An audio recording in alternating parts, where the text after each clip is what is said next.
Media sosial dapat dipahami sebagai suatu platform digital yang menyediakan fasilitas untuk melakukan aktivitas sosial bagi setiap penggunanya. Beberapa aktivitas yang dapat dilakukan di media sosial misalnya yaitu melakukan komunikasi atau interaksi hingga memberikan informasi atau konten berupa tulisan, foto, dan video. Sedangkan pengertian jejaring sosial adalah penggunaan situs media sosial berbasis internet untuk tetap terhubung dengan teman, keluarga, kolega, pelanggan, atau klien. Persamaan media sosial dan jejaring sosial adalah konektivitas atau hubungan.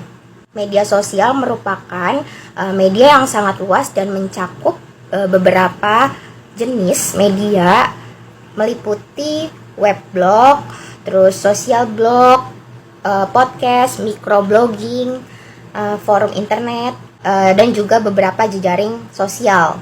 Sehingga dapat dikatakan jejaring sosial adalah subkategori dari media sosial. Sebelum internet ada, media biasanya gunakan perangkat tradisional seperti koran, majalah, radio, televisi, dan buletin. Perbedaan media tradisional dengan media sosial. Untuk yang pertama adalah focus or purpose. Yang kedua ada creation and dissemination of content. Yang ketiga ada interactivity. Karakteristik media sosial. Untuk dicirikan sebagai media sosial, situs web harus memiliki 7 karakteristik utama. Yang pertama, web space atau ruang web. Situs web harus menyediakan ruang web gratis bagi pengguna untuk mengunggah konten. Yang kedua, web address atau alamat web. Yang ketiga, membangun profil, yaitu detail pribadi seperti nama, alamat, tanggal lahir, dan lain-lain. Lalu ada kriteria pembagian detail aplikasi berbagi media sosial. Oke, untuk pembagian detail aplikasi berbagi media sosial meliputi kriteria sebagai berikut, yaitu yang pertama social network, yang kedua media sharing network, yang ketiga ada discussion forum, yang keempat ada bookmarking dan content curation network, yang kelima ada consumer review network, yang keenam ada blogging dan publishing network, 7 ada interest based network, yang kedelapan ada social shopping network. Kelebihan dan kekurangan media sosial. Kelebihan media sosial yang pertama, menghubungkan orang-orang dari belahan dunia manapun secara instan. Yang kedua, memfasilitasi komunikasi yang mudah dan instan karena tidak lagi memerlukan media komunikasi seperti telepon rumah, fax, ataupun surat saat ingin menghubungi seseorang.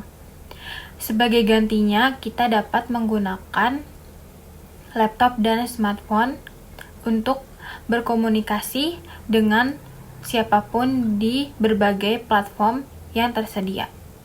Selain kelebihan, media sosial juga memiliki kekurangan. Kekurangan media sosial yang pertama, berpotensi menimbulkan cyberbullying. Orang yang menjadi sasaran serangan cyberbullying dapat mengalami tekanan yang serius, kecemasan, dan bahkan depresi. Yang kedua, sering disalahgunakan oleh oknum-oknum yang tidak bertanggung jawab untuk melakukan tindak kriminal. Macam jejaring sosial. Yang pertama, aplikasi berbagi jaringan sosial. Aplikasi tipe berbagi jaringan sosial yang banyak digunakan di Indonesia, diantaranya Facebook, Instagram, dan Google+. Yang kedua, aplikasi berbagi jaringan profesional. Aplikasi berbagi jaringan profesional umumnya digunakan oleh kalangan akademisi seperti mahasiswa dan para peneliti, pegawai pemerintahan, dan pengamat. Manfaat penggunaan jejaring sosial. Yang pertama, memperluas jangkauan konsumen. Yang kedua, mempermudah proses marketing. Yang ketiga, melakukan komunikasi interaktif dengan konsumen. Yang keempat, memperoleh langsung feedback dari konsumen. Yang terakhir, kelima, meningkatkan engagement. Assalamualaikum warahmatullahi wabarakatuh. Selamat siang semuanya. Waalaikumsalam warahmatullahi wabarakatuh. Selamat siang juga. Pada kesempatan kali ini kita akan mereview film. Di podcast yang kita buat Pertama-tama dan yang paling utama, saya mengucapkan terima kasih untuk kalian semua. Izinkan saya untuk memperkenalkan diri. Saya sebagai host, Anandia Marisa. Saya Naura Dwi Amanda Putri sebagai narasumber dari aplikasi Instagram. Saya Ainul Manik dari narasumber aplikasi Twitter. Saya Nuraini Widiatanti, narasumber dari TikTok. Sebelumnya kalian udah pada pernah nonton film KKN Desa Penari belum sih? Sudah. Sudah. Menurut kalian filmnya 1 dari 10 itu kira-kira nilaiannya berapa? 8/10. Dari saya 7. 8,5/10. Kalau boleh tahu, Nuraini itu 7, kenapa ya bisa ngasih penilaian 7? Apa filmnya yang kurang menarik atau alurnya berat? Kalau menurut saya sih menarik aja, cuma ada beberapa scene yang mungkin terlalu didramatisir, gitu aja. Oke, terima kasih. Kalau menurut Ayuning? Kalau menurut saya alurnya itu udah cukup baik, namun di beberapa scene masih ada yang terlalu didramatisir. Oke, makasih Wiwit. Kalau menurut Ayuning sendiri yang memberi penilaian 8,5 itu gimana ya? Kalau menurut saya sudah sesuai ekspektasi. Alurnya sudah sesuai ekspektasi, dari trip sama.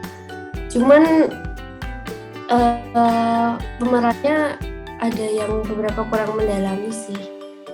Kalau menurut saya sama, mungkin ada adegan yang beberapa nggak ditampilin karena adanya unsur satu dan lain hal. Udah itu aja menurut saya.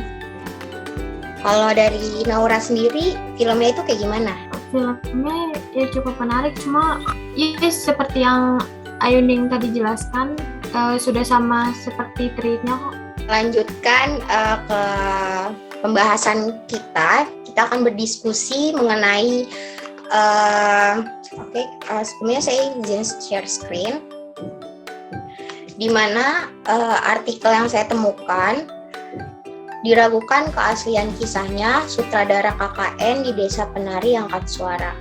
Kalian bertiga, kalian penasaran dengan kisahnya ini? Kayak kan KKN kan bisa dibilang itu cuman dari thread doang, thread yang Simple Man buat, atau emang beneran ada gitu nyata?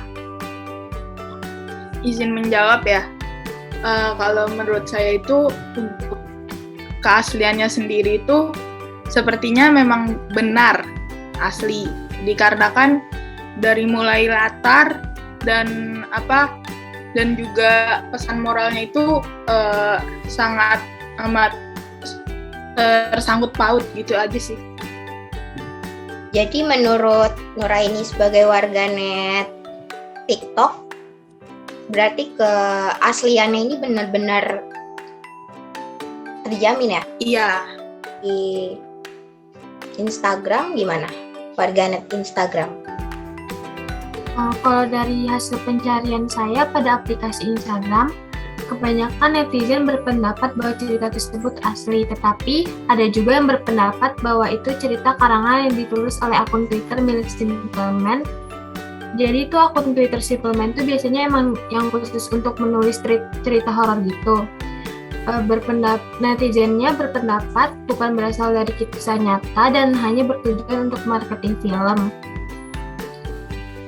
Juga mereka menyangka keaslian tokoh dari mahasiswa yang KKN di Desa Penari tersebut tidak real karena katanya para tokoh dari cerita KKN tidak mau muncul di publik dan tidak menunjukkan lokasi atau asal sebenarnya gitu ya. Itu pendapat dari narasumber Instagram. Nah, kita bakalan tanya langsung nih ke narasumber dari Twitternya. Kalau menurut saya, dari saya sendiri sebagai pengguna Twitter, kebanyakan netizen di Twitter itu berpendapat bahwa cerita tersebut asli karena mereka mengerti bahwa yang mengunggah yaitu Simple Man biasanya mengunggah titipan cerita orang lain saja yang masih berantakan, dan Simple Man itu hanya merapikan saja. Jadi warganet Twitter biasanya mempercayai bahwa mempercayai bahwa tweet yang diupload oleh Simpleman itu adalah asli. Pertanyaan kedua buat kalian, apakah kalian mempercayai Mbak Darawuhinya ini adalah makhluk dari pantai selatan yang diutus dari Nyi Roro Kidul sendiri? Kalau menurut kalian kayak gimana? Soalnya banyak nih pro kontranya, katanya makhluk halus itu bukan dari Jawa, melainkan itu cuma fiktif. Kalau untuk beberapa netizen di TikTok itu menganggap Mbak Darawuhi itu ada yang asli dan ada juga yang menganggapnya itu hanya pendukung dari film tersebut. Namun balik lagi untuk perihal mempercayai atau tidak, saya pribadi mempercayai akan adanya makhluk ciptaan Tuhan tersebut. Karena itu merupakan salah satu ciri kita beriman kepada Tuhan. Narasumber dari Instagram gimana pendapatnya? Kalau pendapat saya, banyak netizen yang berpendapat kalau Mbak Darawuhi itu dulunya penghuni pantai selatan, utusannya Nyi Roro Kidul. Namun pada suatu hari dia diusir karena memasuki salah satu penari di tanah Jawa Timur. Kalau menurut tanggapan tersebut, saya juga mempercayainya karena ya mungkin memang ada, tapi kita tidak tahu keaslian sebenarnya bagaimana. Selanjutnya narasumber dari Twitter, dipersilahkan. Kalau narasumber dari Twitter sendiri itu setuju sama dari Instagram, sama. Jadi mereka itu menyetujui karena banyak mereka melihat yang berwarna hijau dan auranya itu mereka bilang Mbak Darawuhi itu seperti Ratu Pantai Selatan. Dari ketiga narasumber yang udah speak up, kalian setuju bahwa Mbak Darawuhi ini adalah makhluk yang nyata. Saya mau balik lagi ke Nuraini. Tadi kan Nuraini bilang kok bahwa kalau misalkan kita mempercayai si Mbak Darawuhi ini adalah ciptaan Tuhan, berarti sama aja kita percaya bahwa kepada makhluk-makhluk astral tersebut dong.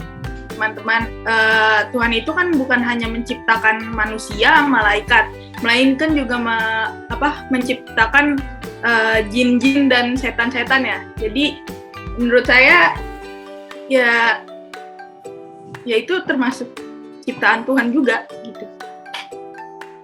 Dan itu balik lagi kepada diri masing-masing ya. Betul.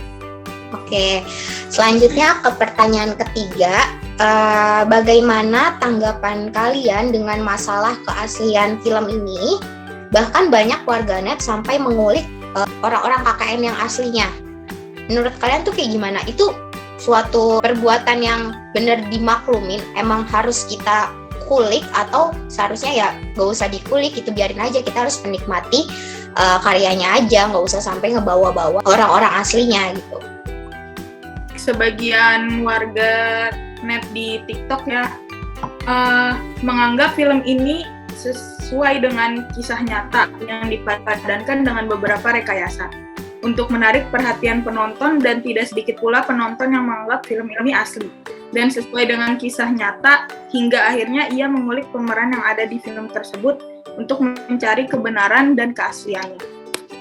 Boleh ke narasumber Instagram. Menurut saya, keaslian film KKN ini, dari saya pribadi itu percaya bahwa film ini kisah asli. Kenapa dirahasiakan? Mungkin karena suatu hal privasi tentang lokasi asli, tokoh utama, asal kampus, dan lain-lain. Dan saat saya melihat video klarifikasi si Simpleman di YouTube Raditya Dika tuh, saya rasa apa yang tokoh asli alami itu sebenarnya lebih mengerikan daripada yang ditulis oleh Simpleman. Twitter.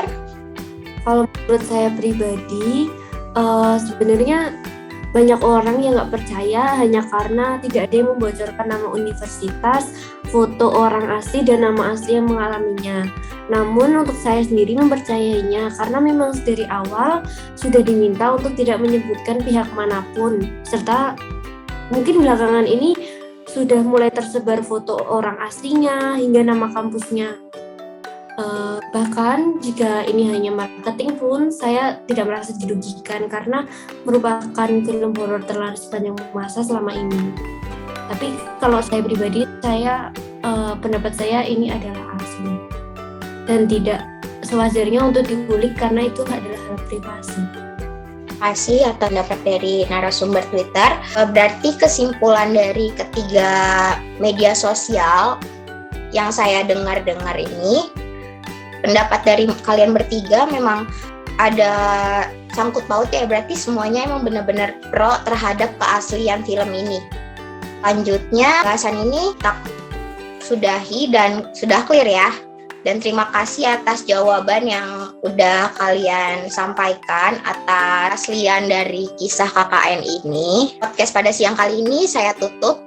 Mohon maaf bila banyak kesalahannya. Wabillahi taufiq wal hidayah. Wassalamualaikum warahmatullahi wabarakatuh.